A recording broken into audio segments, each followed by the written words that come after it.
Alright, sup guys, Carn here, and I'm coming at you this time with an update to the Boneshatter build that I made in 3.21. So there's not gonna be much changing compared to last league, so I'm just gonna go quickly through what changes, which will mostly be the leveling. So for leveling now, we level with Spectral Throw, that is the biggest change.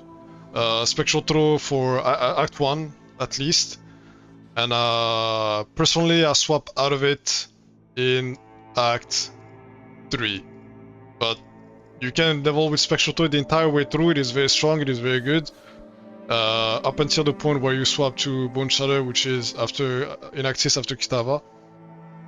So that is the main change here for leveling. It's like you're gonna use Spectral Throw, it's very good. We're not gonna have to use Splitting Seal in Act 1, so Act 1 will be a lot better now.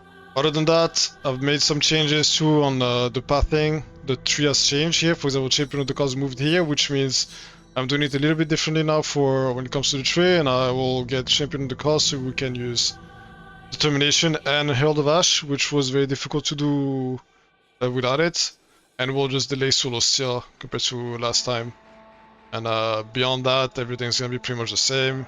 Swap to Boneshatter here with the Strike Nose, Call to Arms, get RT as soon as possible so we can get rid of precision and not have accuracy problems. And then the main difference is when you get to maps, instead of going to the Marauder, we're just gonna go to Ranger pretty early. And that's gonna mean that your tree is gonna look like this, and you will have, it's like what, level 82 tree, and you will have, well, that's 79, it would be 66% chance to suppress spells. So 66% spell suppression with the Lucky Mastery, which is really good. It's gonna have like a bit less HP, maybe less armor, maybe a bit less damage than normally, but you will have suppression extremely early. You'll basically enter red maps with like I said, 66 suppression chance, which is like pretty big. So that is the main difference.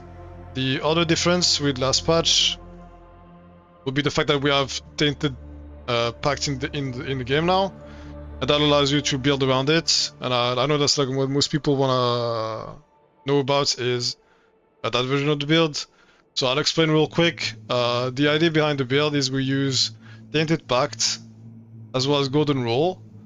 So what it allows us to do is we just get enough poison chance to poison like relatively consistently, which would be from Unveil on the weapon and on Glove implicit, and that gives you like about 50%, which is enough. And what it does is that you will reflect to yourself all your poisons. These poisons will give you pretty much infinite recovery.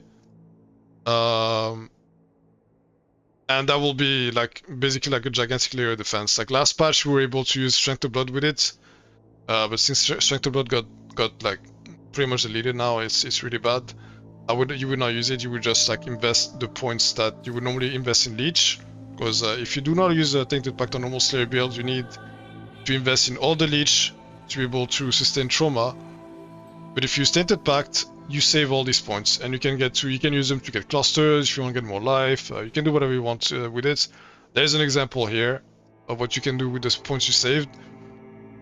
And this is the build that I used, that I showcased in my most recent video, where I fight Ubers on Slayer Boneshatter with this combo, and it pretty much makes you able to face tank everything the Ubers do, outside of obviously incineration, memory game, all these things that you don't need to tank anyway. So, but again, if you want to see what it looks like against Ubers, you can check. I'm gonna link the video in this description, so you can look at that. And yeah, I think that's pretty much all there is to say about 3.22 Slayer Boneshatter. There's like basically nothing changed. If you want to see stuff more in detail, if you haven't seen the previous video, I suggest you go watch it. If it's your first time playing Boneshatter Slayer, there's the POB here has the same note section with everything, how to make your items, what you need from Betrayal, etc, etc. So everything will be in there. And I explain more in detail in the 3.21 video how you should go about it. And again, I have like different sets of gear at different stages of the game, like when you like want to go beyond like life res gear, right? And then in-end game like good gear, and then a set of gear with how you want to set up Tainted Pact the Tainted Pact build. Same for the trees. All the trees, right, for leveling, and then in-game normal setup and the Tainted Pact setup, which are a bit different, obviously. So yeah, again, I think this build, the Tainted Pact version at least, is one of the strongest builds out there. Yeah, I think if Strength of Bot did not get nerfed, it would probably been the strongest build in the game. But as it is very strong. You can still do Ubers and facing them fine.